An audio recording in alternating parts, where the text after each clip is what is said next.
ครับต่อไปก็กราบเรียนเชิญท่านประธานผู้ศึกษากิจใจสะอาดกดสวิตช์ไฟเทียนทูบเทียนบูชาพระรัตนตรัยครับ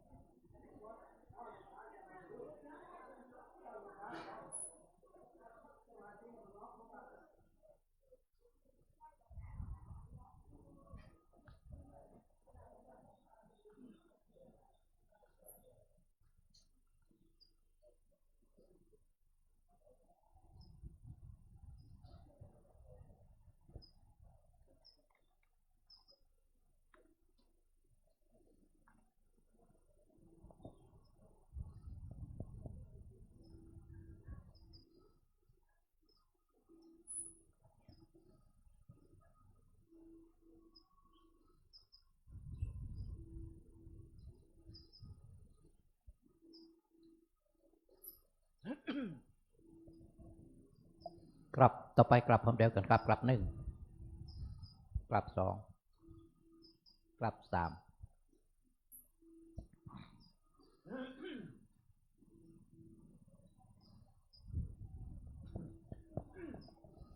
โอนโตเทวตาโยดุลาเทวบุตรเทวดาเจ้าตังหลายมวลหมู่อันสาธิตอยู่กู้แดนเมืองอันรักษายังแม่นำแลฝ่ายเมืองอันเมเลเทเลียงอกอาจอันรักษายังพระโพธาบาทพระธาตุเจดีย์ตั้งเก้าไม้สลีมหาโพธิ์แต่เดิมมีว่าวายันโยเจมไกลนิรันเตพระหักตังไว้เสพมาเมตังกลมพันและกลมเพเยือนแทบเท้าเทตาวาราโรคาจาเตวตาอันโยวิมันโค้งเขตดาวดานด้วยดงอากาสาเวหาโหนภายแผ่เฮอเสื่องบนตาจ่าโตโลกดาวสี่องค์การจอมเสื่องเหงาพระเอ็นตานบแนวนอมเจินตามภาษาไกปองแก้วพอเหลงโดแผ่วลอดนักน้ำลมจุ่มโปไปต่ำไตต่างนางนาฏไทยแม่ทอนละเนอันรักษาอย่างปาทาเวเพื่อนเป็นกวางแห่งพระสุธาขออ้างเจิญท่านตั้งหลายจงมาพาทะอนุโมทนาชมจื่นยาวถึงบนตานแต้มเตรียมมันริเทโทนสาทานพระโคดมแฝงไฟฟาวนิลันดอนผู้ข้าขอหยอกรโนบเนวต่างวางเกลกับวันตาขออ้างเจิญท่านตั้งหลายจงมาพาทะอนุโมทนาจิมุลาสัทธาผู้ข้าตั้งหลายที่ได้มาตำบลเนื้อตันในทีคากาละวันเนนานจงจักมีเสียงแต่เดเลโยสันเนเสโนวะละโพธิโมเสมาลังสาเสนังมหาติงวิจัยโยสัมโพที่มาการเจงานานตานยานโนโยโลกุตตามโมตังปันนามามิพุทธังตังปันนามามิธรรมังตังปันนามามิสังฆังสาธุสาโทโอกาสาพันเตคาแด่พระเกี่ยวเจ้าตังสามพระปัญจาราตานาพระเกี่ยวเจ้าตังหาจำพวกอันสาธิตสำลานอยู่วัด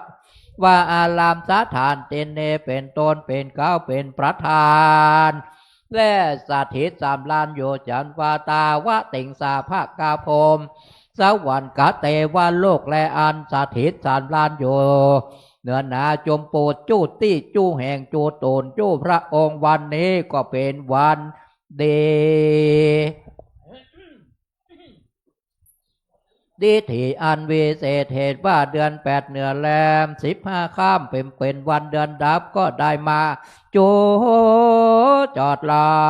ดตึงถึงอย่างโมลาสัทธาผู้คาตังหลายจู้ห่อจูงานจู้ผู้จู้คนจู้ใหญ่น้อยยิ่งใจก็จริงได้ปาการมาสนงคุงควายตกแต่งแปลงพร้อมน้อมนำมาอย่างถูกปาบุพาลาจ้าดวงดอกข้าวตอกดอกไม้ไฟแจนและโอตานับพัตตาหารและน้ำสารตั้งหลายตามมวลปุ่งเน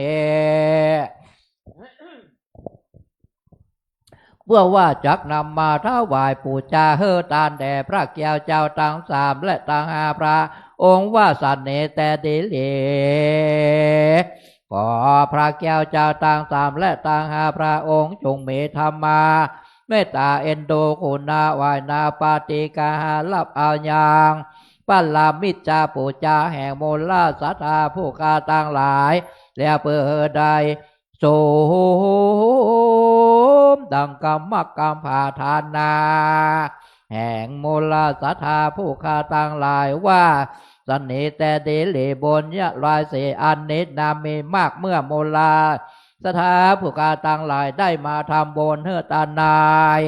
ทีฆากะละวันนี้ก็ขอเฮอมาเป็นปัจจัยกรรมโจอุดหนุนอย่างมูลสถาผู้กาต่างหลายเฮือได้เอาตนตัวรอดปูนเสียอย่างอันตรายต่างหลายต่างๆนานาเป็นต้นว่าข้อปีข้อเดือนข้อวันข้อยามข้อเจ็บใครได้ผายญาติข้อโมโลกาต่างหลายต่างๆนานาเปียติโลกาข้ออันใดที่ได้มาปรากฏบังเกิดกับตนตัวแห่งโมลสัทธาผู้คาต่างหลายแล้วก็ขอเฮอได้ระงับกับหายไปในที่ขากะละวันเนข้ออันใดที่ยังบ่ได้มาปรากฏบังเกิดกับตนตัวแห่งโมลสัทธาผู้คาต่างหลายก็จะได้มาปรากฏบังเกิดแถมสังเยื่องแถมสัพปาการแถมซ้ำปอสองตั้งแต่มาหุตาละยามนี้ไปนาขอ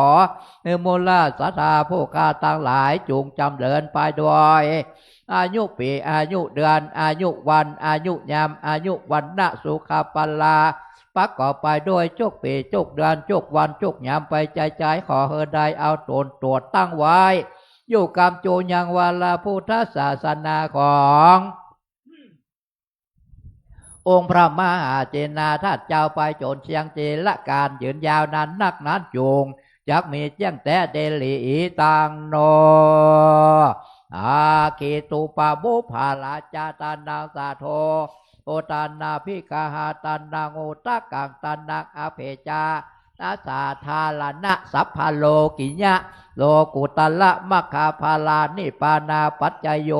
โหตุโนนิจจัง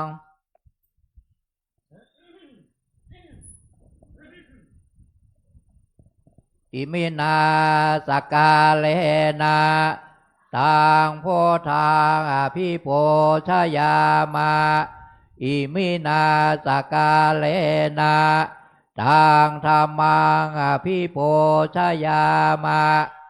อิมินาสกาเลนะ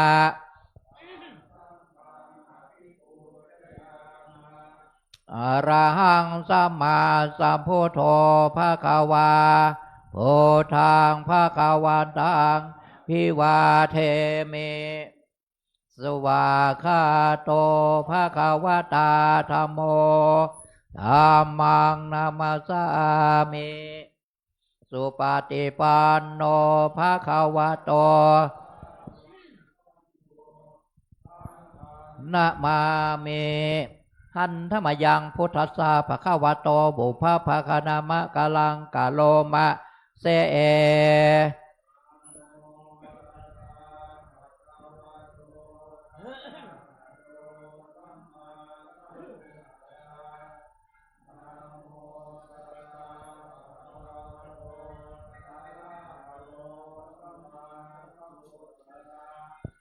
นะโมตัสสะภะคะวะโตอะโต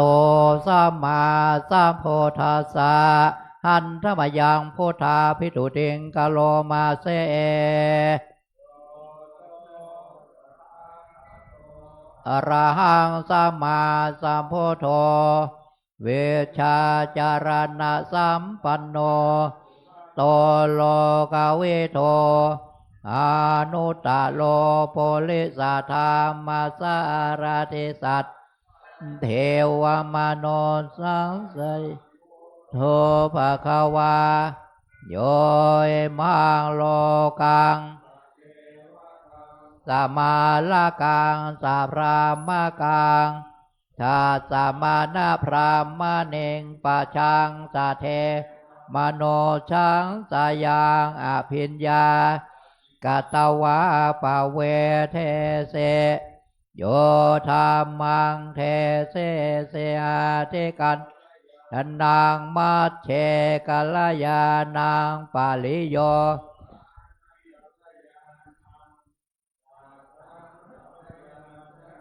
เกวาลาปาลิปุนางปาลิโสทางพระมาจาริยังปากาเสเสอามหังภะคะวันตัง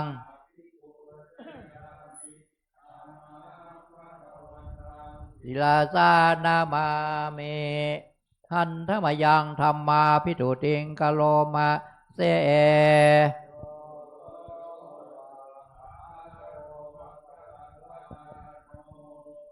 สันเดติโกอากาเลโกเอปัตโกโอปานายิโกปัจจตังเวทิตาโพเวนโยเฮธัมมังธรรมัง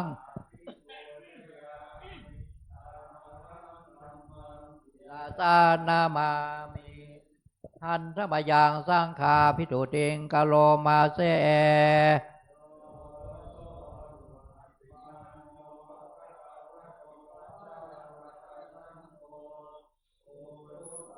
ปันโนภะคะวะโตสาวกสังโฆกายปฏิปันโนภะคะวะโตวะกสังโฆสามีจิปฏิปันโนภะคะวะโต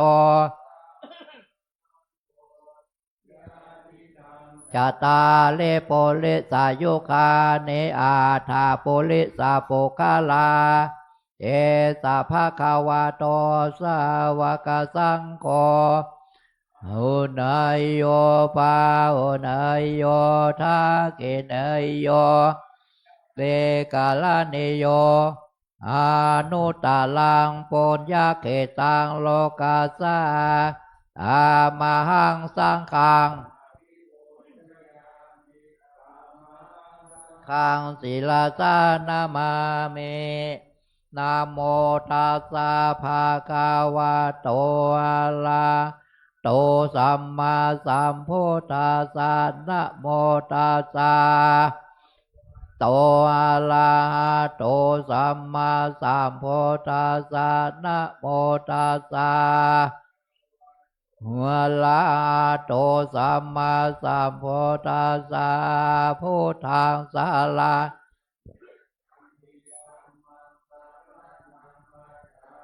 สังฆังสารนังกัสสะเมตุเตยัมเปพุทธังสารนัง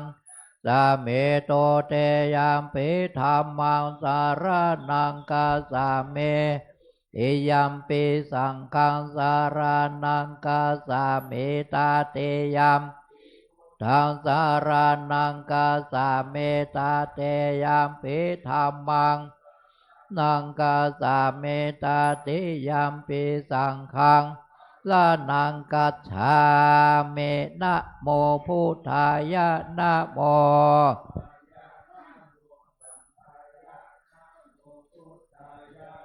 โมธัมมายะนะโมสังฆายะนะโมพุทธายะ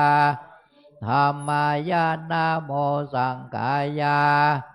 มโนพุทโธปะมะโนธัมโมปะมะโนปะมะโนพุทโธปะมะโนธัมโมโนสังโฆ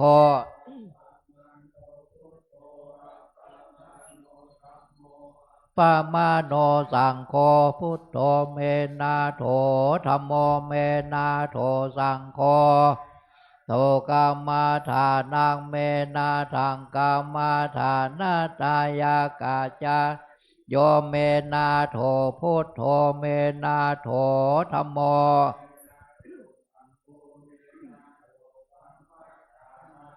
นาทังกามาฐานาตายากาจาลิโยเมนาโถนาโถธัมโมเมนาโถสังโฆเมนาโถกัมมาฐานังทังกัมมาฐานาตายากาจาลิโยเมนาโถอาหามพัน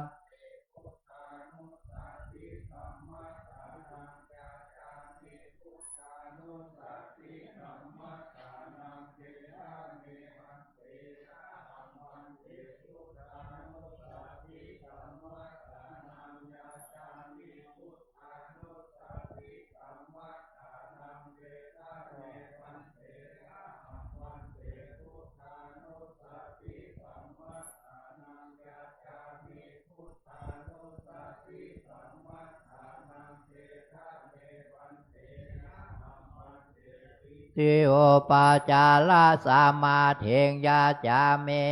หามพันเตปิเตอุปาจาลามาเทงยาจาเมหามพันเตอุปาจาระสามาเทงยาจาเมอิเตเปโสภะกาวา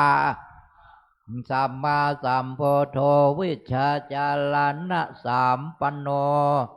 โตโลกาวิโทอนุตตโลโปลิสัทธามะสัทธิสัทธาเทวมนุสสานัง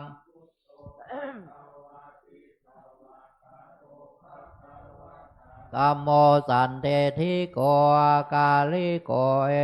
ปัสสิโกโอปานาปัจจตังเวทิตาโพเวนโยเอเตสุปฏิปันโน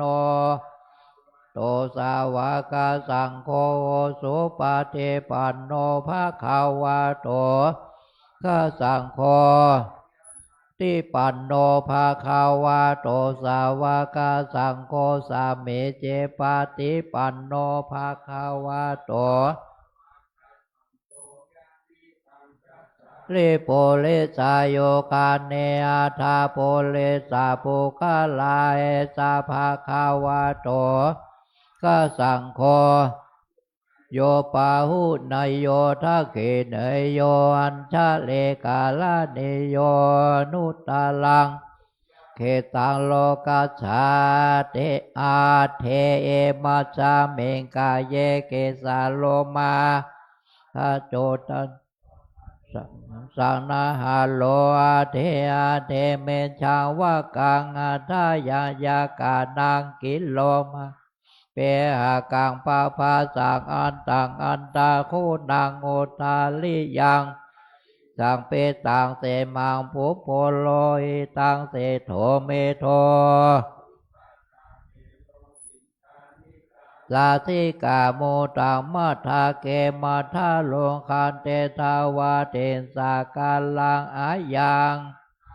โวอานิจจังทุกขังอนัตตาสุเจสุพังเอมังกัมมัฏฐานังพระโวติจิลังวัตตายังกายโยปัทธเวงเจสาเตสุโธเปตาเวนญาโนนิลตังวากาเลงปัทธเวทาโตโปทาโตเตโสทาโตวายโยทาโตโลปักขันธานาขันโทสัญญาขันโทสังขาราขันโทเวิญญาณขัน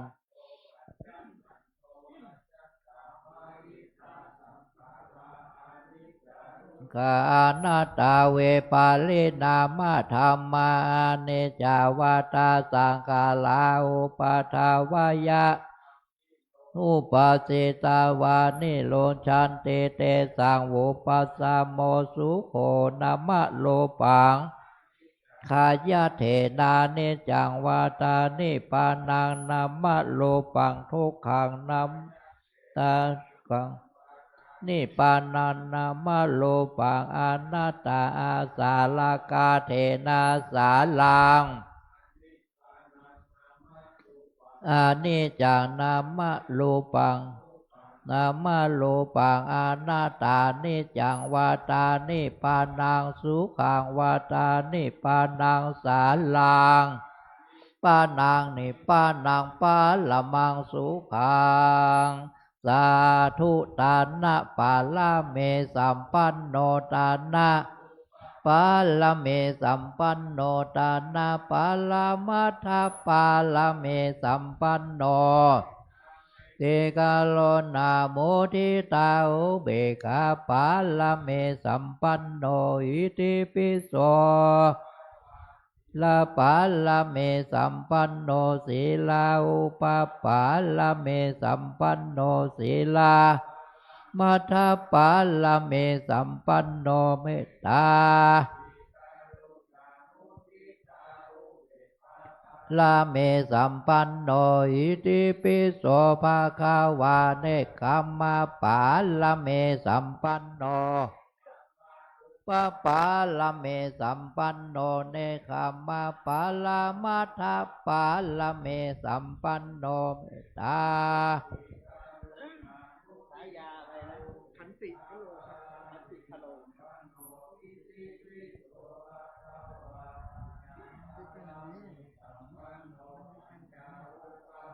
ลาเมสัมปันโนปัญญาปาลามัทธปาลเมสัมปันโนเมตตาลุนาโมทิตาอุเบกขาปาลเมสัมปันโนปิโสภาคาวาปาลเมสัมปันโนเวเลญาอุปาปาลเมสัมปันโนเวเลญามัทธปาลเมสัมปันโนเมตตาลุนาโมทิตาอุเบกขาปาลเมสัมปันโนปิโสภาคาวา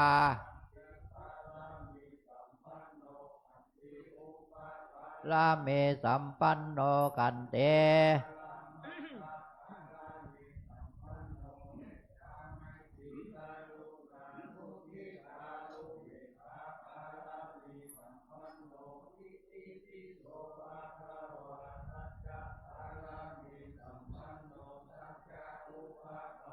เมสัมปันโนสัจจาปาลามาตาปาลเมสัมปันโนเตกาโลนาโมทิตาอุเบกขาปาลเมสัมปันติปิโสภาคาวาอาเทธานาปาลเมสัมปันโนอาเทธานาปาลเมสัมปันโนอาเทธานาปาลมัทธปาลเม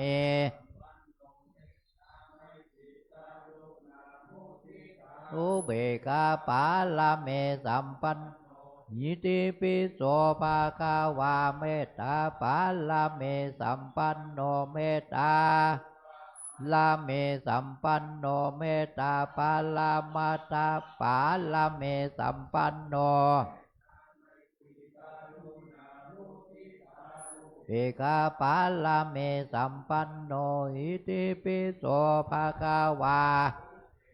ปาลเมสัมปันโนอุเบกขาอุปปาลเมสัมปันโนอุเบกขา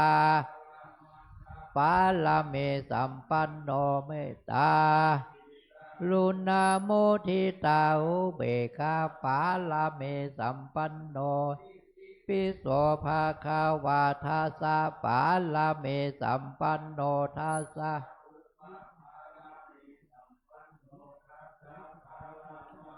ปาลเมสัมปันโนเมตตานาโมทิตาอุเบกขาปาลเมสัมปันโนทิปิโสภาคาวาสัพพะลาเมสัมปันโนสัมมาเทสาอุปาปาลาเมลาเมสัมปันโนเมตตา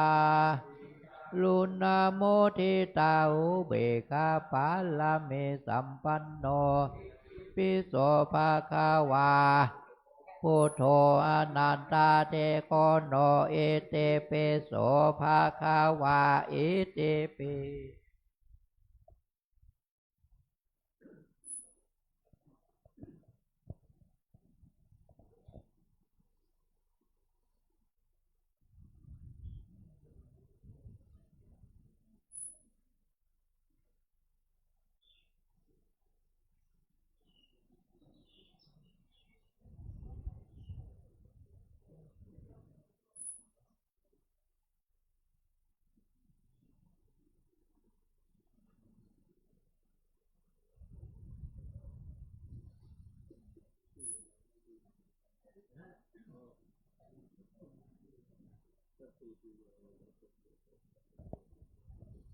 กลับคำเดียวกันครับกลับหนึ่ง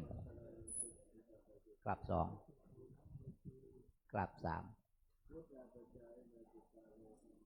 อิมินาสกาเลนะตังโพธางอภิโปชยามาอิมินาสกาเลนะตังธรรมัง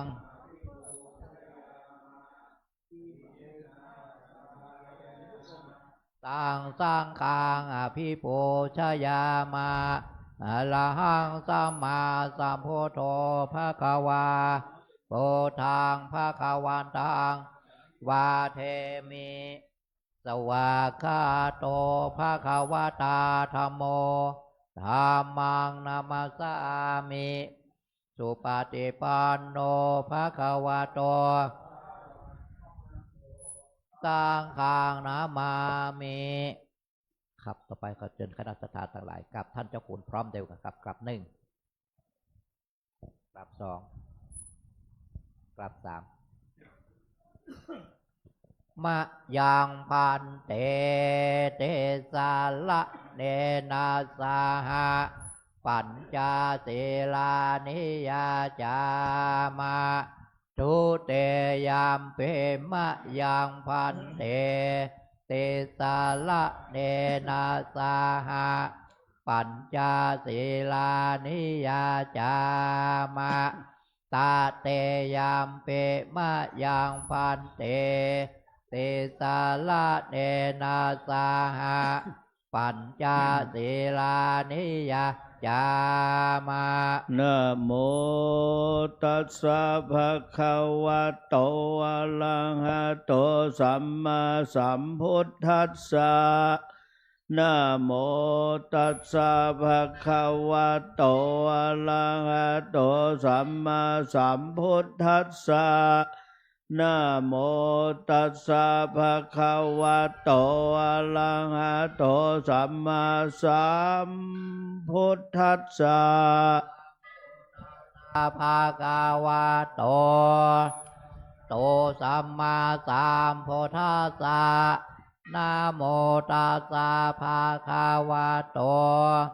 นะโตสัมมาสัมพุทธัสสะนะโมตัสสะภะคะวะโตนะโตสัมมาสัมพุทธัสสะพุทธังสรณังคัจฉามิ พุทธังสรณังคัจฉามิ ธัมมังสรณังคัจฉามิ ธัมมังสรณังคัจฉามิ สังฆังสรณังคัจฉามิ สังฆังสรณังคัจฉามิ ตุติยัมปิพุทธังสรณังคัจฉามิ ตุติยัมปิพุทธังสรณังคัจฉามิ ตุติยัมปิธัมมังสรณังคัจฉามิ ตุติยัมปิธัมมังสรณังคัจฉามิ ตุติยัมปิสังฆังสรณังคัจฉามิ ตุติยัมปิสังฆังสรณังคัจฉามิ ตติยัมปิพุทธังสรณังคัจฉามิ ตติยัมปิพุทธังสรณังคัจฉา ต มิ ติยัมปิธัมมังสรณังคัจฉามิ ตุติยัมสรณังคัจฉามิ ตติยัมปิสังฆังสรณังคัจฉามิ ตติยัมปิสังฆังสรณังคัจฉามิ ปานาติปาตาเวระมณีสิกขาปะตังสมาธิยามิ ปานาติปาตาเวรมณีสิกขาปะทังสมาธิยามิ อะตินนาตานาเวระมณีสิกขาปะตังสมาธิยามิ หะเตนาตานาเวรมณีสิกขาปะทังสมาธิยามิ กาเมสุมิจฉาจาราเวระมณีสิกขาปะตังสมาธิยามิ กาเมสุมิจฉาจาราละมานีสิกขาปะทังสมาธิยามิ มุสาวาตาเวระมณีสิกขาปะตังสมาธิยามิ มุสาวาทาเวรมณีส สิกขาปะทังสมาธิยามิ โสราเมรยามัชฌะปมาตฐานะเวระมณีสิกขาปะทังสมาธิยามิ โอลาเมลายามาชาปามาตาฐานาเวลมณีสิกขาปะทังสมาธิยามิ อิมาเนปัญจสิกขาปตาเนเสเลนะสุขติงยันติ สาธุ เสเลนะโภคะสัมปตา สาธุ เสเลนะเนโพติงยันติ สาธุ ตัสมาสีลังวิโสทะเย มาพันเตครับต่อไปโยงข้าบัตรคำหนึ่งสาธุโอกาสาโอตานาปินเดปาตังตานังนาปัจจายโยตุโนเนจังสาธุโอกาสาโอตานะเดปาตังตานังนิปานาปัจจายโย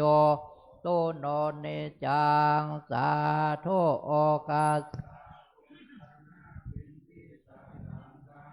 นิปานาปัจจายโยโหนตุโนเนจัง สำหรับเจ้าวันนี้เคยขออาราธนาท่านประวัติขันติพะโลได้ขึ้นแสดงพระธรรมเทศนา เพราะฉะนั้นขออาราธนา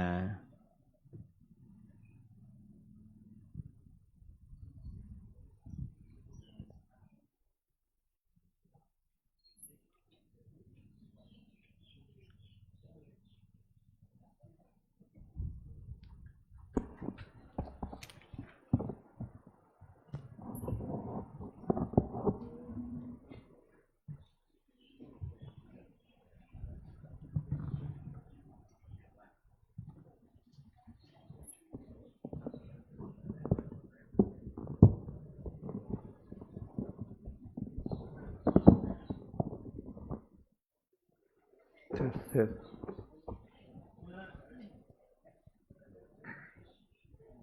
ปรมาจาโลกาธิปเทสหปเทกาอัญชะเลอันทิวัลังอัญญาจตาสัตติทาสัตตาปรัสสคาสาติกาเฮเสตุธรรมังอนุกรรมปิมังปะชัง นะโมตัสสะภะคะวะโตอะระหะโตสัมมาสัมพุทธัสสะนะโมตัสสะภะคะวะโตอะระหะโตสัมมาสัมพุทธัสสะนะโมตัสสะภะคะวะโตอะระหะโตสัมมาสัมพุทธัสสะเนคขัมมะสังกัปโปอัพพยาปาทะสังกัปโปอวิหิงสาสังกัปโปอะยังวุจติภิกขเวสัมมาสังกัปโปติขอความนอบน้อมของข้าพเจ้าจงมีแด่องค์สมเด็จสัมมาสัมพุทธเจ้าพระองค์ผู้ตรัสรู้ชอบได้โดยพระองค์เองขอความนอบน้อมของข้าพเจ้าจงมีแด่พระธรรมคำสอนที่พระพุทธองค์ทรงตรัสไว้ดีแล้วเป็นหนทางพ้นทุกข์แก่เวไนยสัตว์ทั้งหลายได้จริงขอความนอบน้อมของข้าพเจ้าจงมีแด่พระสงฆ์สุปฏิปันโนผู้ประพฤติดีประพฤติชอบสืบทอดพระพุทธศาสนาให้มีอายุการสืบนานเท่านานขอถวายความเคารพนอบนบบูชาแด่สรีระสังขารของพระเดชพระคุณพระพรหมมงคลหลวงปู่ทองสิริมังคโลอาจาริยะผู้เป็นอุปชาอาจารย์อันเลิศคุณขอถวายความเคารพแด่พระมหาเถระซึ่งณที่นี้ก็มีท่านพระเดชพระคุณท่านเจ้าคุณแสวงด็อกเตอร์ซึ่งเป็นประธานเป็น แห่งอาวาสแห่งนี้ได้เป็นที่สักการะของหมู่ศิษย์ทั้งหลายและขอถวายความเคารพแด่พระเถรานุเถระทั้งหลายพระสหธรรมิกตลอดจนเพื่อนนวกะและน้องสามเณรแม่ชีอุบาสกอุบาสิกาทั้งที่อยู่ณที่แห่งนี้และอยู่ณที่ต่างๆที่ได้รับชมทางสื่อต่างๆก็เอามือลงนะนั่งตามสบายอาตมาภาพก็จะได้ต่อเติมในเรื่องราวของมรรคที่อาตมาภาพก็ได้สืบเนื่องมาทุกครั้งคราวที่ได้แสดงเมื่อคราวที่แล้วก็ได้กล่าวถึงสัมมาทิฏฐิเป็นเบื้องต้นไปแล้ววันนี้ก็จะกล่าวในมรรคองค์ที่สองเพื่อที่จะสดับปัญญาบารมีกับสาธุชนทุกคนทุกท่านเพื่อให้เกิดความเข้าใจเมื่อเรามีความเห็นชอบเรามาถูกทางเราก็ต้องมีการดำริชอบตามที่อาตมาได้กล่าวณเบื้องต้นบัดนี้จะได้แสดงพระธรรมเทศนาในมรรคมีองค์8องค์ที่สองคือสัมมาสังกัปปะความดำริชอบอันเป็นหนทางที่จะยังให้สรรพสัตว์ให้ข้ามพ้นวัฏทุกข์พบสุขเกษมสันต์เพื่อประดับสติปัญญาบารมีเพิ่มพูนกุศลบุญญาราศีของท่านสาธุชนทั้งหลายจนกว่าจะยุติลงด้วยเวลาดำเนินความตามพุทธภาษิตคำว่าสัมมาสังกัปปะแปลว่าความดำริชอบคือความคิดริเริ่มหรือแนวความคิดในทางที่มีคุณประโยชน์ทั้งแก่ตนและผู้อื่นสัมมาสังกัปปะนั้นเมื่อจะจำแนกอธิบายนั้นก็มี2ระดับคือระดับสามัญอย่างหนึ่งและระดับสูงอีกอย่างหนึ่งความดำริชอบระดับสามัญท่านหมายเอาความดำริหรือความคิดริเริ่มในทางมีคุณประโยชน์ทั้งแก่ตนและแก่ผู้อื่นนักจิตวิทยาได้กล่าวไว้ว่าความคิดของคนมีอิทธิพลต่อจิตใจเป็นอย่างมากคนเราคิดอย่างไรก็มักจะกลายเป็นอย่างที่คิดทั้งนี้เพราะความคิดเป็นแรงผลักดันให้เป็นไปเช่นนั้นคิดในทางที่ดีคิดในแง่บวก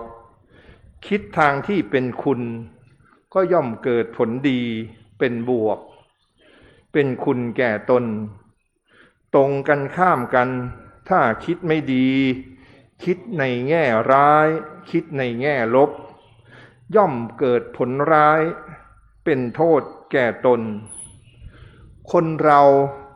เมื่อรู้ว่าความคิดมีอิทธิพลต่อการดำเนินชีวิตและต่ออนาคตเช่นนี้จึงควรสร้างความคิดของตนให้ดีวางแนวคิดของตนให้ถูกต้องเพื่อที่จะเข้าใจง่ายและเพื่อผลในทางปฏิบัติ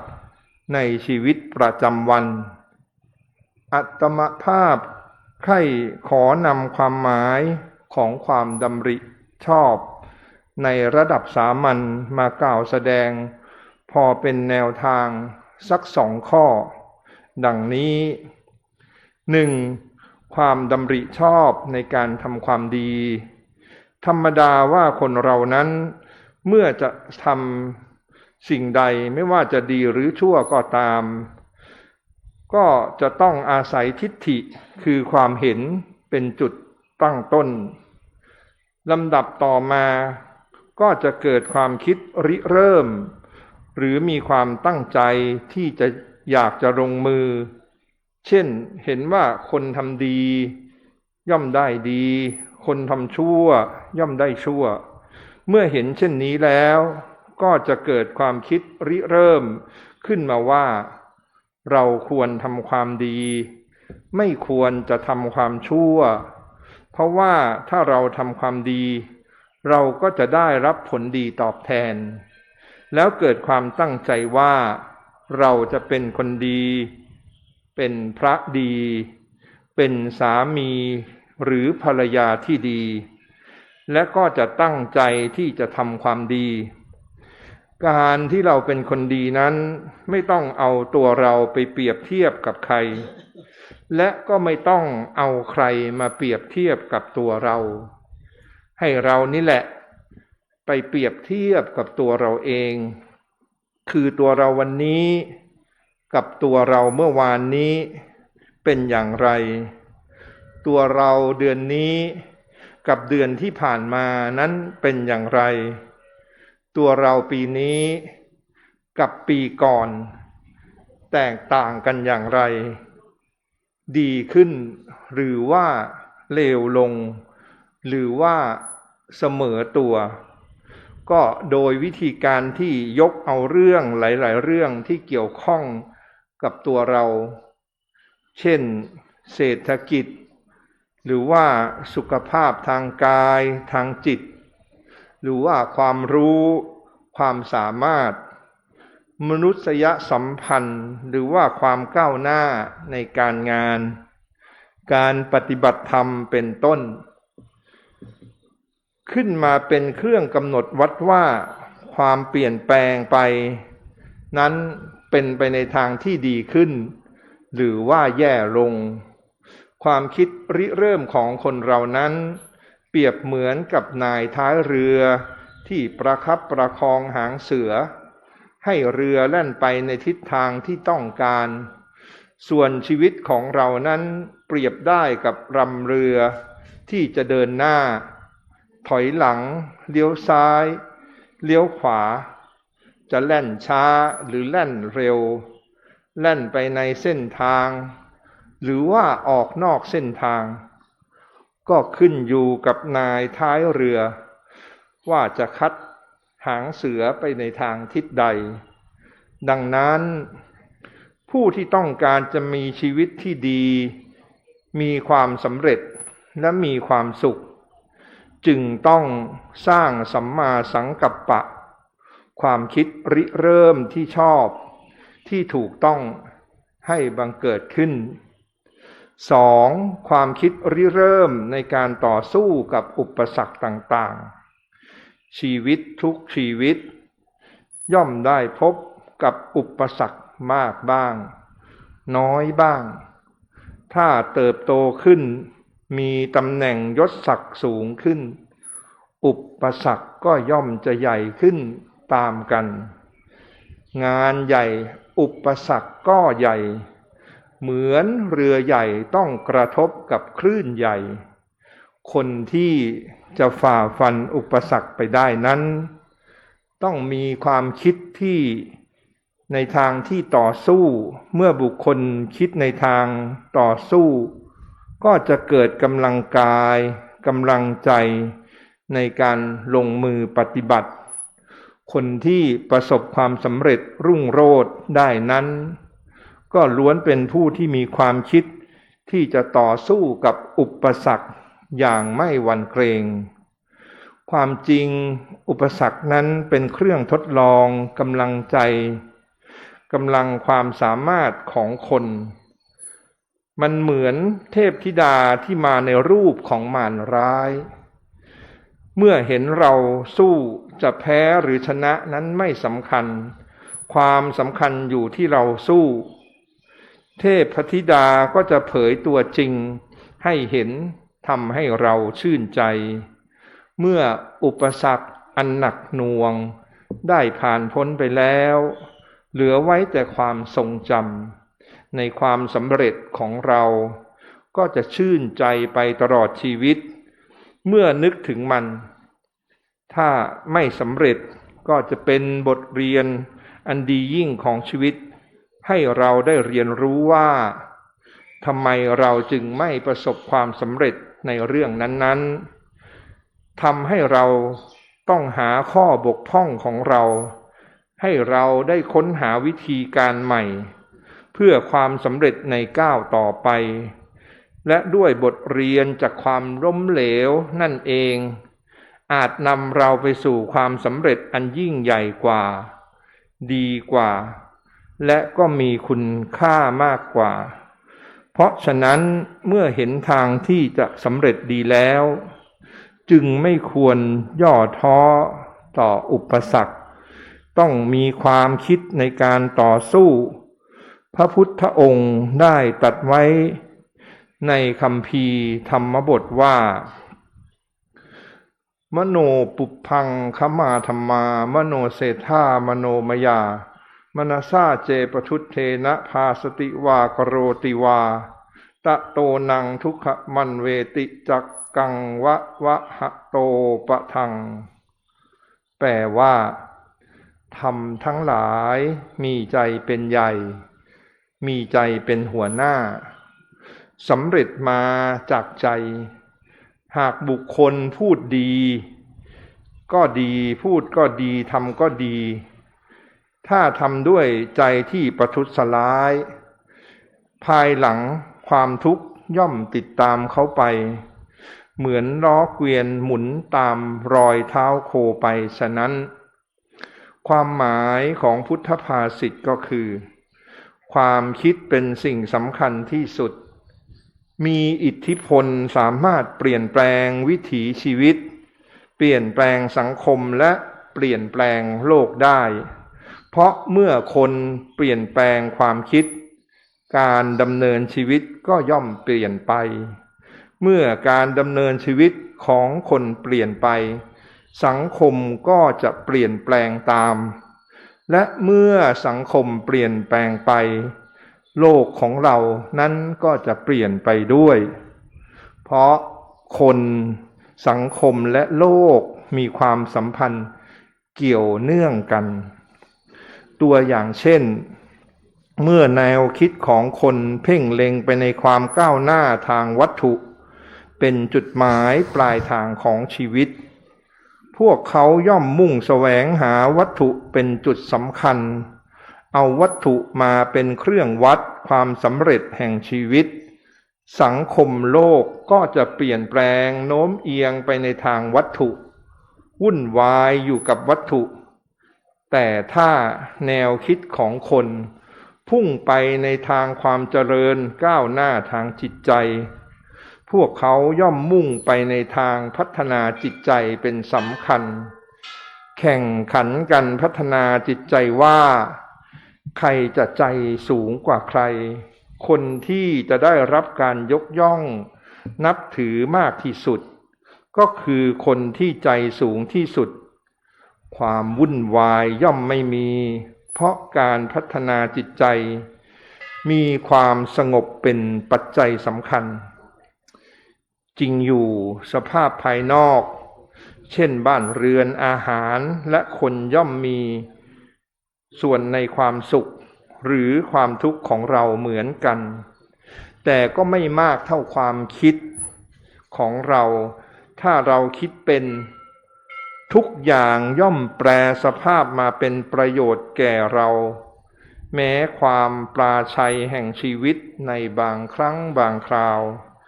มันก็จะเป็นเพียงตอนหนึ่งแห่งกีฬาของชีวิตทั้งเป็นบทเรียนอันล้ำค่าในการที่จะเสริมสร้างเราให้สูงเด่นยิ่งขึ้นขออย่างเดียวขอให้เราคิดให้เป็นและคิดให้ชอบให้ถูกทางที่พระพุทธเจ้าทรงเรียกว่าจิตหรือความคิดที่ตั้งไว้ชอบความคิดเช่นนี้ย่อมก่อให้เกิดประโยชน์แก่บุคคลผู้นั้นอย่างหาประมาณมิได้และใครๆก็ทำให้เขาไม่ได้นอกจากตัวของเขาเองนักปราชญ์กล่าวเกี่ยวกับความสำคัญของความคิดเอาไว้ว่าความคิดก่อให้เกิดการกระทำการกระทำก่อให้เกิดนิสัยนิสัยหลอมรวมเป็นอุปนิสัย อุปนิสัยสร้างวิถีชีวิตของบุคคลอธิบายเอาไว้ว่าคนจะเป็นอย่างไรเป็นอะไรดำเนินชีวิตอย่างไรก็สุดแล้วแต่อุปนิสัยของเขาอุปนิสัยมาจากการกระทำบ่อยๆจนเคยชินการกระทำมาจากความคิดท่านจะเห็นว่าต้นตอแห่งโชคชะตาหรือวิถีชีวิตคนก็คือความคิดของเขานั่นเองนี้เป็นการบรรยายสัมมาสังกัปปะโดยปริยายเบื้องต่ำต่อไปก็จะกล่าวถึงสัมมาสังกัปปะโดยปริยายเบื้องสูงหรืออย่างละเอียดมีพระพุทธพจน์ดังนี้ว่าเนกขัมมะสังกัปโปอัปพยาปาทะสังกัปโปอวิหิงสาสังกัปโปอยังวุจติภิกขเวสัมมาสังกัปโปแปลว่าภิกษุทั้งหลายความดำริในการออกจากกามความดำริในการไม่ปองร้ายความดำริในการไม่เบียดเบียนนี้แหละเราเรียกว่าความดำริชอบตามอุเทศแห่งบาลีนี้แบ่งความดำริชอบเป็น3หัวข้อคือ 1. ความดำริในการออกจากกาม 2. ความดำริในการไม่พยาบาท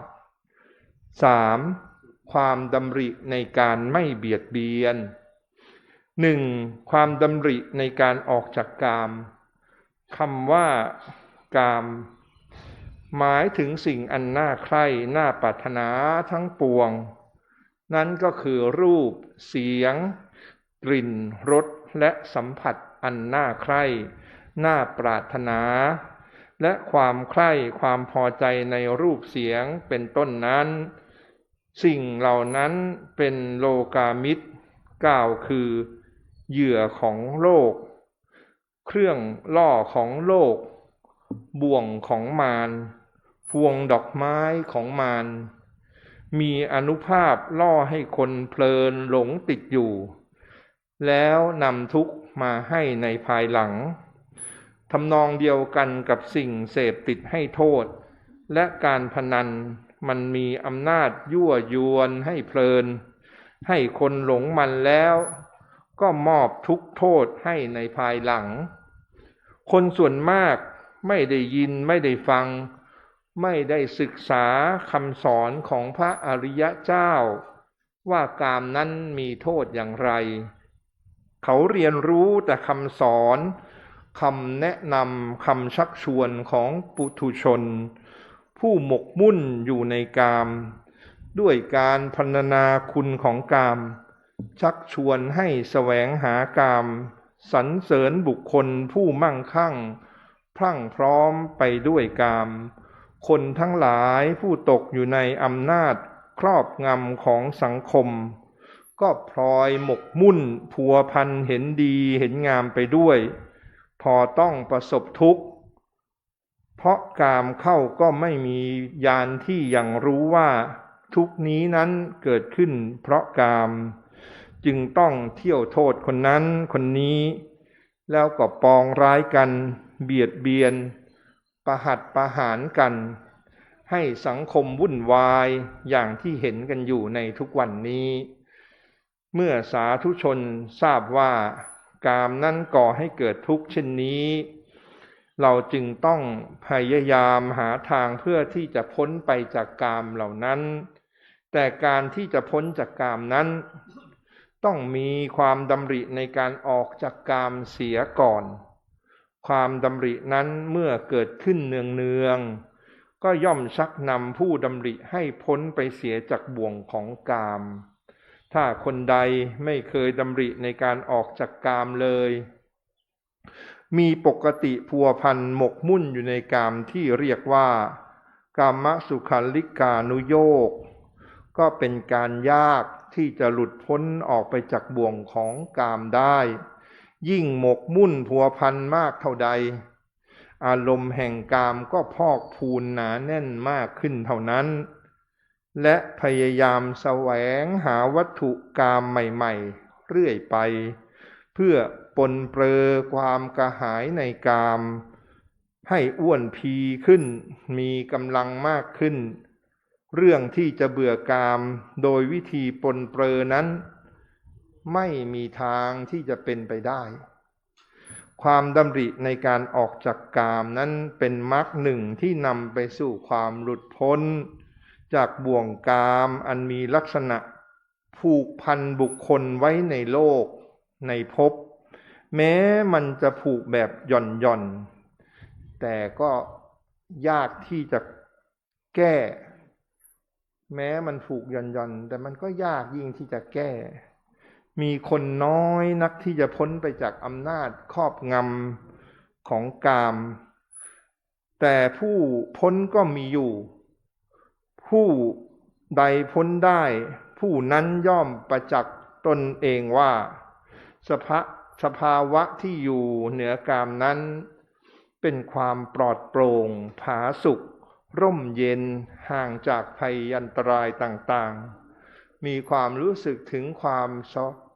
ว่างสะอาดและสงบ 2. ความดำริในการไม่พยาบาทพยาบาทก็คือความปองร้ายมุ่งหมายให้ผู้อื่นถึงความพินาศเช่นคิดอยู่ในใจว่าเมื่อไหร่น้อไอ้คนนั้นจะถูกรถชนตายสักทีเมื่อไหร่น้อมันจะตายไปจากโลกนี้สักทีเมื่อไหร่มันจะตกน้ำตายถูกฆ่าตายอย่างนี้เขาเรียกว่าพยาบาทความพยาบาทเป็นไฟภายในอย่างหนึ่งที่มีอานุภาพเผาลนจิตใจของผู้ที่สะสมมันไว้ยิ่งมากเท่าไรก็จะยิ่งเผาเจ้าตัวให้เร่าร้อนมากเท่านั้นเมื่อออกจากตนก็ไปเผาผู้อื่นให้เร่าร้อน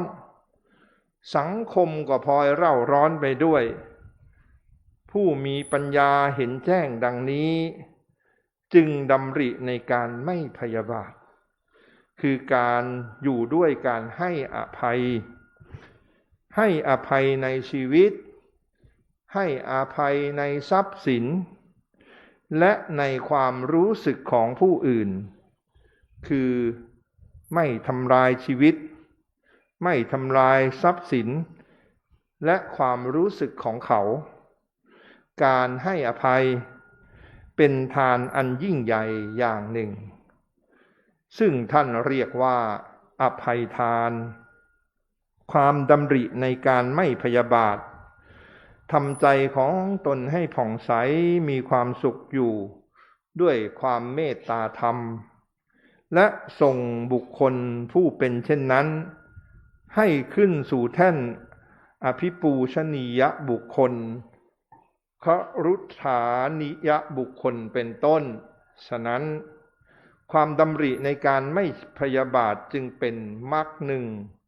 ในการดำเนินไปสู่ความพ้นทุกข์และข้อ 3. ความดำริในการไม่เบียดเบียนความเบียดเบียนคือการทำให้ผู้อื่นเดือดร้อนเพื่อความสุขหรือเพื่อประโยชน์ของตน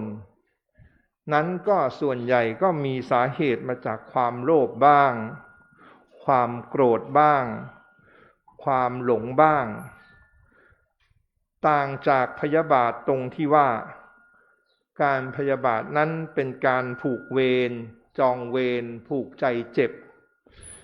การทำตอบแก่ผู้อื่นที่ทำตนก่อนส่วนความเบียดเบียนนั้นอาจทำได้แม้แก่ผู้ที่ไม่เคยทำอะไรให้ตนเดือดร้อนเบียดเบียนสัตว์เพื่อความสนุกเช่นการยิงนกตกปลาหรือเห็นสุนัขที่เดินอยู่ก็จับฉวยก้อนดินก้อนหินขว้างปาด้วยความคระนองมือเป็นต้นความโลภโกรธหลงเป็นอกุศลมูลคือต้นตอหรือต้นเหตุแห่งความชั่วบุคคลย่อม เบียดเบียนผู้อื่นเพราะมีความโลภความโกรธหรือหลงอย่างใดอย่างหนึ่งอยู่ในใจ หรือเพราะทั้ง3อย่างนั้นรวมกัน เมื่อคิดเบียดเบียนเขาใจของตนก็จะเศร้าหมองเร่าร้อนเป็นทุกข์ประการหนึ่งแล้ว เมื่อเขาที่ถูกเบียดเบียนทำตอบเอาบ้างตนก็ย่อมเดือดร้อนเหมือนกันลูกเมียญาติพี่น้องทั้งหลายก็พลอยเดือดร้อนกันไปอีกบางทีก็รวมกลุ่มกันเบียดเบียนกันทั้ง2 ฝ่ายต่างก็เดือดร้อนเท่าๆกันส่วนความไม่เบียดเบียนคือความกรุณานั้นมีคุณอันไพศาลทั้งแก่ตนและผู้อื่นในส่วนตนทำให้ผู้เป็นผู้ที่มีใจอ่อนโยนเห็นซึ้งลงไปในทุกข์ของผู้อื่นความรู้สึกอันนี้ย่อมฉายออกมาทางใบหน้าและแววตาเป็นเสน่ห์ดึงดูดให้ผู้อื่นมีความรักใคร่เคารพนับถือมีความสุขเมื่อได้พบเห็นเป็นแบบฉบับที่ประทับใจแม้ผู้มีใจกระด้างเมื่อได้สัมผัสกับความกรุณาของคนเช่นนั้นเข้าก็คลายความกระด้างลงกลายเป็นผู้ที่มีใจอ่อนโยนควรแก่การปลูกฝังคุณธรรมอื่นๆลงไปดังที่อาตมาภาพได้บรรยายมาสาธุชนคงพอจะมองเห็นแล้วว่าสัมมาสังกัปปะเป็นมรรคองค์หนึ่งที่มีความสำคัญไม่น้อยกว่ามรรคองค์อื่นๆมีอานุภาพกำจัดทุกข์ก่อให้เกิดสุขประโยชน์แก่ผู้ปฏิบัติตามสมควรแก่การปฏิบัติอบรมได้กล่าวถึงสัมมาสังกัปปะความคิดชอบมาก็สมควรเป็นแนวทางพอที่จะทำให้ได้เข้าใจถูกต้องและการปฏิบัติชอบในชีวิตประจำวันตลอดถึงการอบรมตนเองให้ก้าวขึ้นสู่มรรคาแห่งความหลุดพ้นจากทุกข์ต่างๆตั้งแต่หยาบจนถึงละเอียดดังที่แสดงพระธรรมเทศนามาก็เห็นว่าสมควรแก่เวลาเทศนาวสาเนในการเป็นที่จบลงแห่งพระธรรมเทศนานี้รัตนัตยานุภาเวนะด้วยอานุภาพแห่งพระรัตนตรัยจงอำนวยอวยพรให้ท่านสาธุชนทั้งหลายประสบแต่ความสุขความเจริญตลอดการทุกเมื่อเทินเอวังก็มีด้วยประกาศนี้ อันตมยังสาธุกลังกะโลมาเสสาธุสาธุสาธุนะโมตัสสะภะคะวะโตอะระหะโตสัมมาสัมพุทธัสสะนะโมตัสสะภะคะวะโตอะระหะโตสัมมาสัมพุทธัสสะนะโมตัสสะภะคะวะโตอะระหะโตสัมมาสัมพุทธัสสะอิติปิโสภะคะวะอะระหังสัมมาสัมพุทโธวิชาจารณะสัมปันโนสุขโตโลกวิทูอนุตตโรปุริส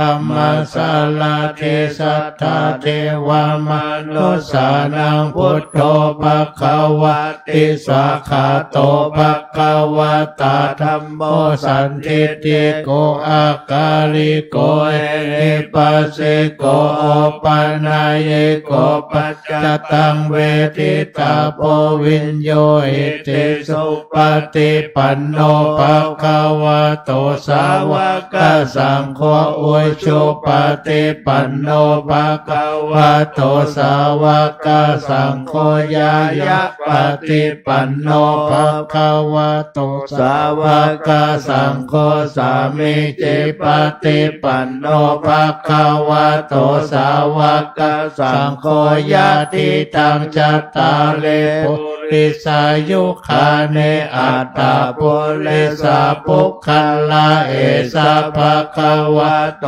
สาวกสังโฆอาหุนายโยปาหุนายโยทักขินายโยอัญชริการณิโยอนุตตรังปุญญาเกตังโลกัสสะเตมหากาลเนโกนาโตอิตายาสัพพปานินางปุเรตวะปาลามิสัพพปะโตสัมโพธิมุตตะมังเอเตนะสัจจวะเตนะโหตุเตชยะมังคลังชยันโตโพธิยามูเลสักกายานังนันทิวัฒโนเอวะตวังเวชยโยโหเอชยะสุชัยยามังคเลอัปปาลาทิตาปัลลังเกสีเสปัทวิโปคัลเลอภิเสเกสัพพพุทธานังอัคคปะโตปะโมดติสุนัขขตังสุมังคลังสุปปะตังสุโหติตังสุขันโนสุโมโตจะสุเยตังพรหมจาริสุปาทักขีนังกายกัมมังวาจากัมมังปาทักขีนังปาทักขีนังมโนกัมมังปณิทิเตปาทักขีนาปาทักขีนาเนกัตวานาลาปันตเตปาทักขีเน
ใครมีน้ำหยาดก็หยาดนะใครไม่มีน้ำหยาดก็ตั้งจิตเอาเนาะ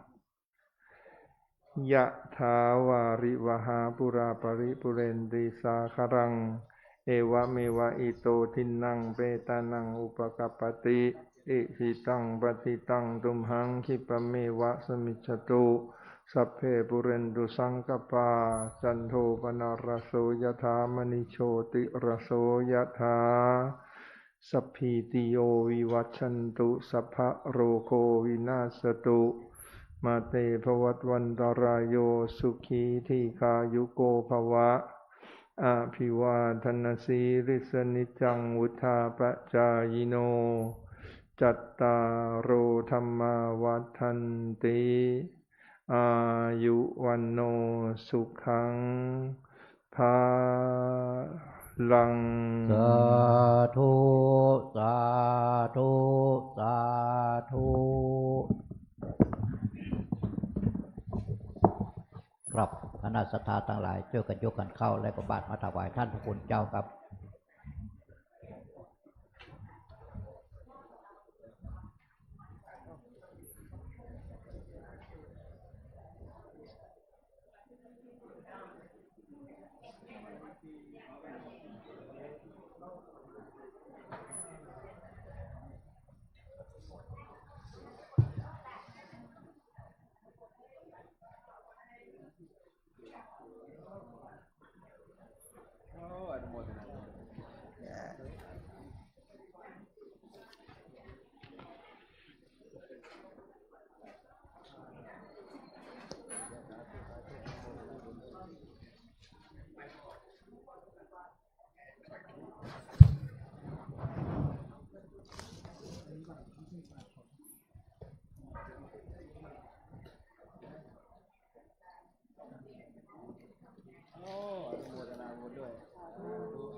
เดี๋ยวลูกชายมา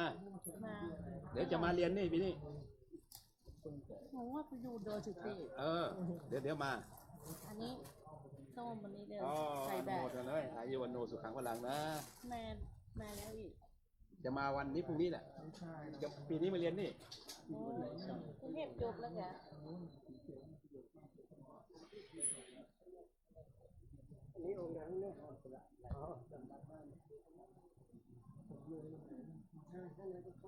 อ๋อคุณโยมกับโมรวานผู้สูงหรือเปล่าหน้าประจำอนุโมทนาบุญด้วยนะ มอม้าถูกนอนหนูไม่ถูก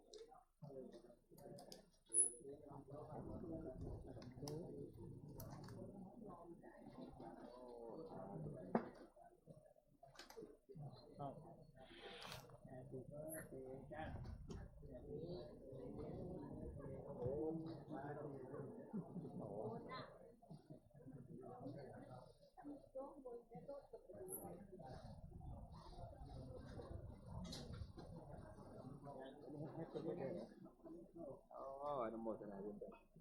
อายุวันโนสุขัง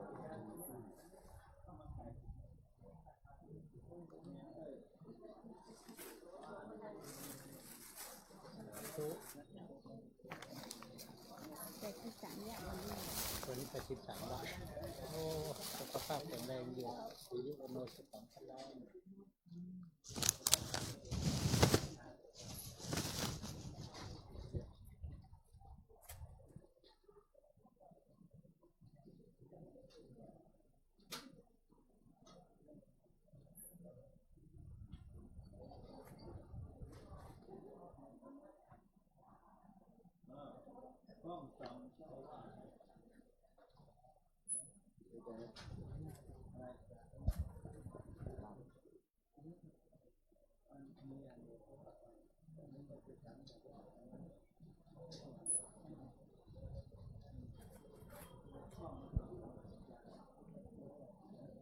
ต้องฟังเขายังไม่ถวายเขายกเข้าบาตร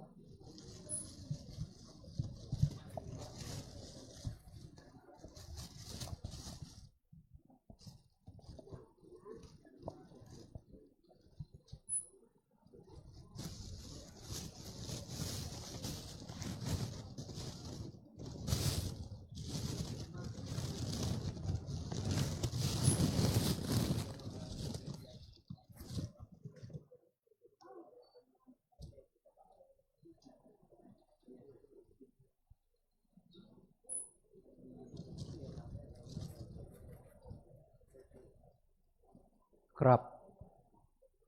พร้อมแล้วก้าวกำถวายกำนื้อ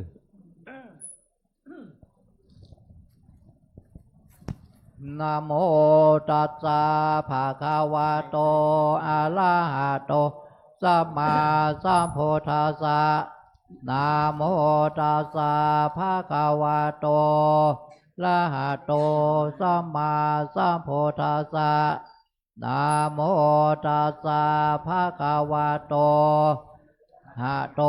สัมมาสัมพุทธัสสะว่าพร้อมเด็กกันครับอิมานิมายังพันเตภัตตานิสัปปาริวาลานิภิกขุสังฆัสสะโอโนชยามะสาธุโนพันเตภิกขุสังโฆอิมานิภัตตานิสัปปาริวาลานิปาติกานาโตอัมหากังเอคาลตังอิตายะสุขายะข้าแด่พระสงฆ์ผู้เจริญข้าพระเจ้าทั้งหลายขอน้อมถวายภัตตาหารพร้อมทั้งบริวารทั้งหลายเหล่านี้แก่พระภิกษุสงฆ์ขอพระภิกษุสงฆ์จงรับภัตตาหารพร้อมทั้งบริวารทั้งหลายเหล่านี้ของข้าพระเจ้าทั้งหลายเพื่อประโยชน์และความสุขความเจริญแก่ข้าพระเจ้าทั้งหลายตลอดกาลนานเถิด สาธุขออาราธนาท่านพระครูอาทรสมาธิวัดได้อัปโลกยัคเคพันเตสังโฆชานตุขอประสงค์ทั้งปวงโปรดฟังข้าพเจ้าบัดนี้ทายกทายิกาผู้มีจิตศรัทธาได้น้อมนำมาซึ่งภัตตาหารมาถวายเป็นสังฆทานอันว่าสังฆทานนี้ย่อมมีอานิสงส์อันยิ่งใหญ่สมเด็จพระพุทธองค์จะได้จำเพาะเจาะจงว่าเป็นของภิกษุรูปหนึ่งรูปใดก็หาไม่ได้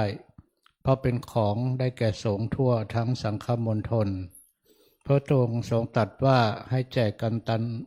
ตามบรรดาที่มาถึงฉะนั้นบัดนี้ข้าพเจ้าจะสมมุติตนเป็นผู้แจกของสงฆ์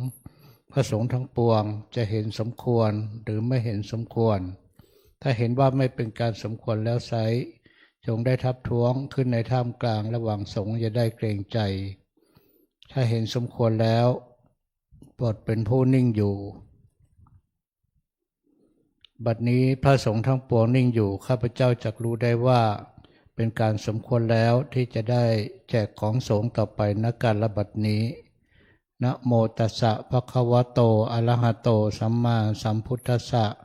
นะโมตัสสะภะคะวะโตอะระหะโตสัมมาสัมพุทธัสสะ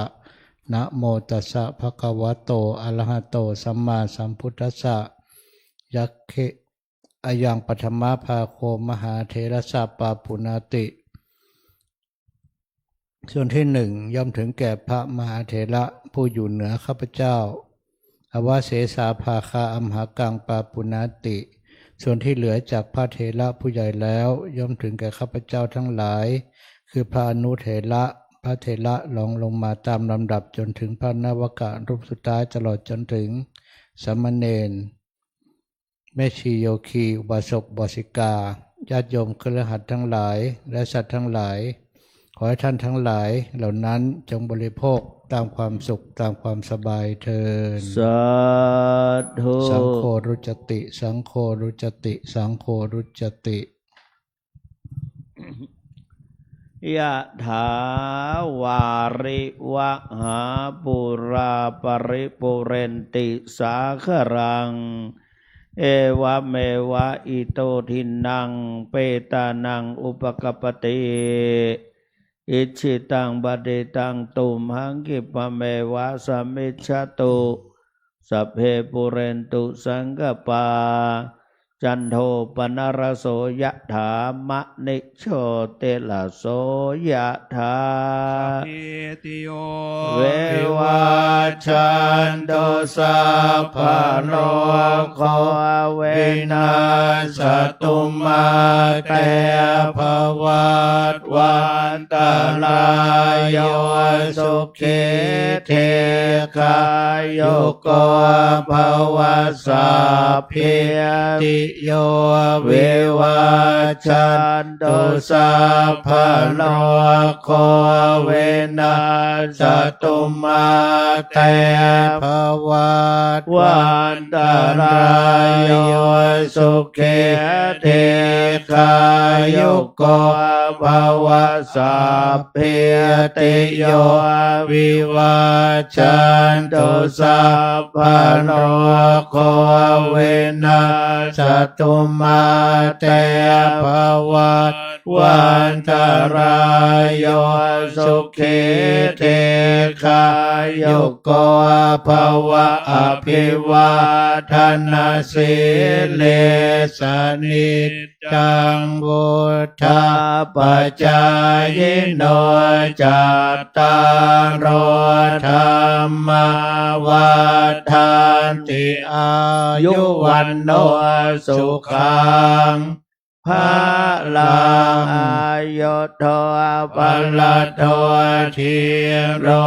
วันนาโทปฏิภาณโทสุขาสัทธาตาเมธาเวสุขังโสอติคาชติอายุรัตวาภลังวันนังสุขันจะปฏิภาณโทเทคายุยสวาโหติยาทายาโตปปัสสะเตเตลันตนาตยานุภาเวนันรัตนาตยาเตชะสาโทคันโรขพยาเวราโสกาสัตุจุปัตถวะอเนกาอันตรายาเปเวนัสสันตุอาเสสโตชยเสติทนังลาพังโสเทภาคยังสุขังพลังสิริอายุจวันโนจะโพกังวุฒิจยสวาสตวะสาจะอายุจะเชียวสิทธิภวันตุเตภวตุสาพมังคลังรักขันตุสาพเทวตาสาปพุทธานุภาเวนัสตาโสทิยภวันตุเตภวตุสาพมังคลังรักขันตุสาพเทวตาสาปธรรมานุภาเวนัสตาโสทิภวันตุเตภวตุสาพมังคลังรักขันตุสาพเทวตาสาปสังฆานุภาเวนัสตาโสทิภวันตุเต ปโรมาเสสาธุสาธุสาธุครับขอเชิญทุกท่านนั่งสมาธิเจริญภาวนาแผ่เมตตากุศลผลบุญตามต่อไปครับ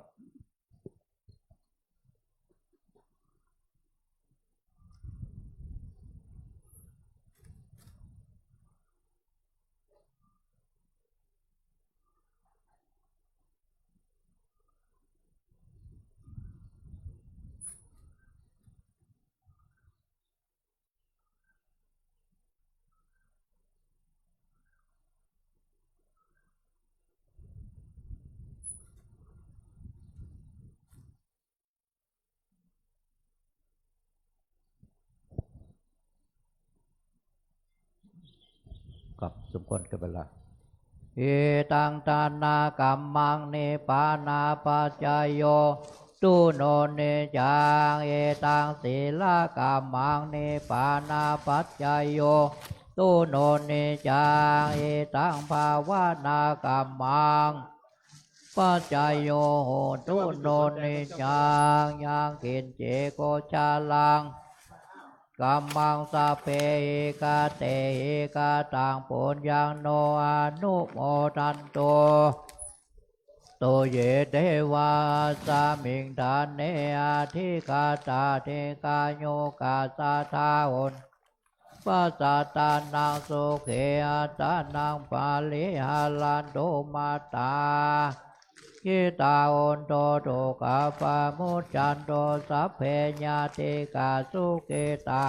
โตโตกาปามุจจันโตสัพเพญาติกาโหนโตโตกาปามุจจันโตสัพเพปิสาสัพเพญากาสัพเพเปตาสาโหนโตโตกาปามุจจันโตสัพเพนาคาตา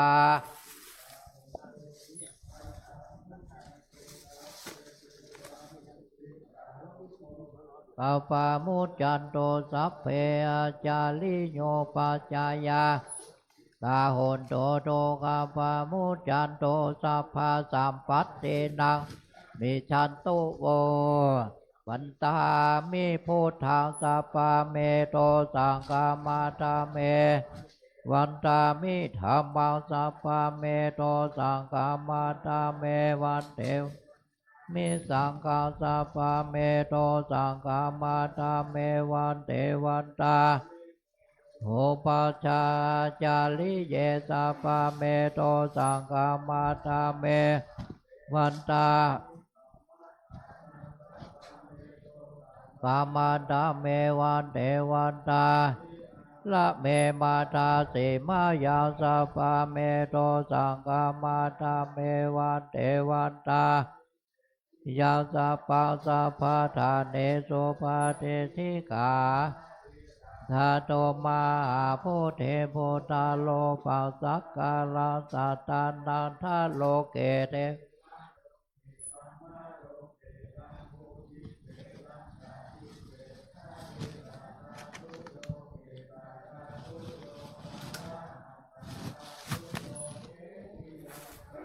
โกเตจาตุลาเสเตสาเสธรรมการเตจาปาตาเจติยังอาหังวันตามิสัพพะโสครับต่อไปก็วันตาหน่วยลูกเหมือนหลวงปู่แล้วก็ท่านเจ้าคนทุกตนทุกองค์ครับวันตาเมพันเตสัพพังอปาลาทังกามันตาเมมายังกาตังพลยังสามินามินากาตังพลยังไม่หังตาตาพังสาธุสาธุอนุโมทามิ จัตตาโลธรรมาวัฏันติอายุวันโนสุขังพระลัง สาธุสาธุสาธุกล่าวกับหลักหันทธาเนมายังพันเตกัจจามาพาหุกิจามายังพาหุการเนยาย าสถานิตุมเหกาลังมัญญาธา สาธุพันเตสาธุพันเตสาธุพันเตก่อนกับเด้อสปีติโยกัตโตสัพพะโลกโกวินัสโตมาเตภวัตวันตรายโยสุขีติกายโยโกภวะพิวาตนาสิริสันนิจังวุฒาปัจจายโนจตตารโลธรรมาวัฏันติอายุวันโน